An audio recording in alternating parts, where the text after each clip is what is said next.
Hey guys, I know it's been a minute. Believe me when I tell you, though, that while you haven't seen me for a few months, I have filmed, edited, and uploaded this video at least a dozen times. It's been different each time. It's been a Q&A video, it's been a haul, it's been reviews, it's been monthly favorites, it's been just a personal vlog, it's been all kinds of things in here. Before I started filming this, I sat down to write out what I was going to say. I was going to do a monthly favorites thing. And I like to have at least bullet points, if not a complete script, in front of me before I press record. It just makes everything go so much easier. I'm writing, and then after a couple of minutes, I look at the top, see what I got. The very top of my page, very top, it says, "The struggle with videos." ... The struggle with videos. The struggle that I have with videos, I think, is rooted in my perfectionistic tendencies. See, I'm going to let you in on a little secret here that's not such a big secret. Perfectionists rarely get anything done. They don't release albums, they don't publish books, they don't do a lot of videos. They rarely even finish projects around the house. It's not that they aren't doing, so don't mistake me here. They are doing all the time. Perfectionists are always rewriting, redecorating, re-recording, going back to the drawing board to do everything all over again. They just don't usually actually finish. Before I get too deep into this, let's talk about who I'm talking about. You can see if perhaps this relates to you, because perfectionists are more than just those of us who are very hypercritical of our own mistakes, who are our own worst critics. Although if that is you, just take a seat.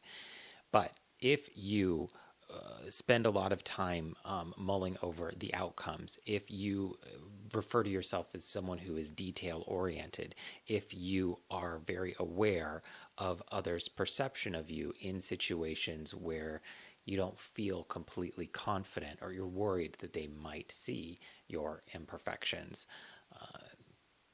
you could be a perfectionist.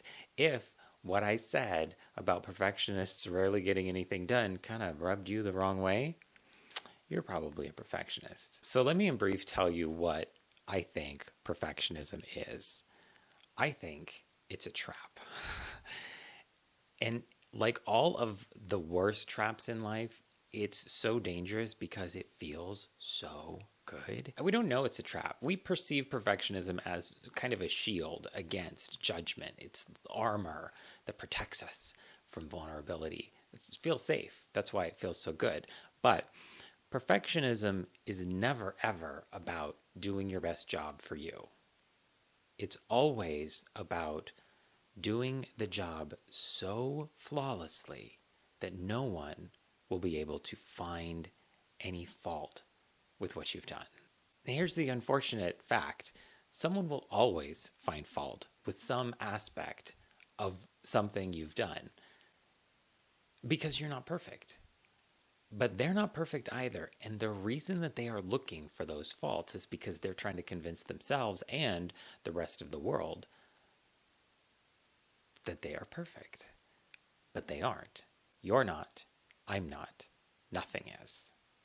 Perfect doesn't actually exist. It's a myth. And this is the interesting thing.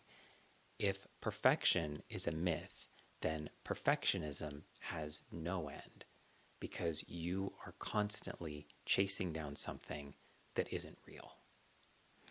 So pay attention, because the trap happens when you are telling yourself that you are doing all this prep work to knock their socks off one day. But if you don't actually ever try, the world just keeps on spinning. Time goes by whether or not you have an opinion on it, and life can just sort of keep going on without you. Now, if you're interested, if any of this resonates with you, if it makes you go, "Oh my God," or "Oh my God," know this. This is really hard. This isn't easy for anybody. Letting go of perfectionism is about letting go of the need for outward approval.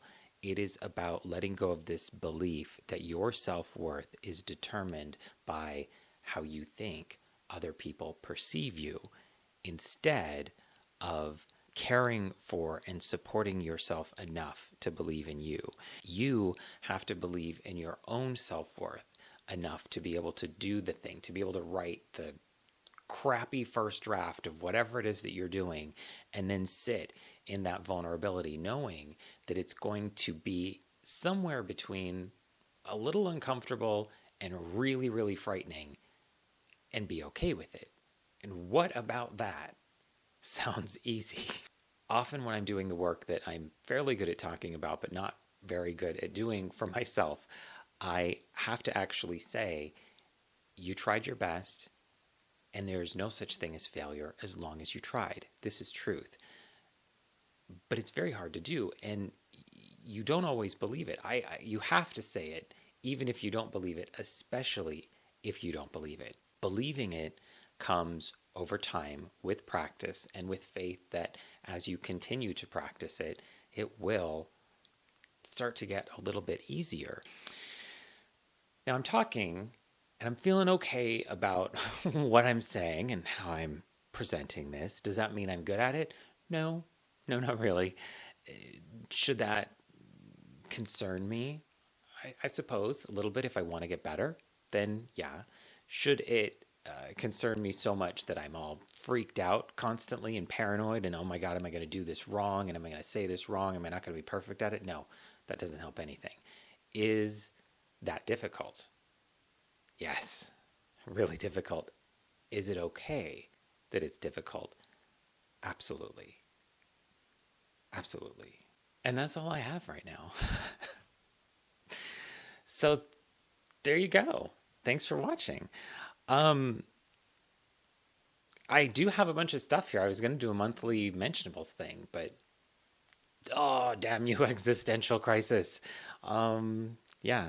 So until next time, this is me saying, what am I saying? I want to say, eat your cereal with a fork, do your homework in the dark.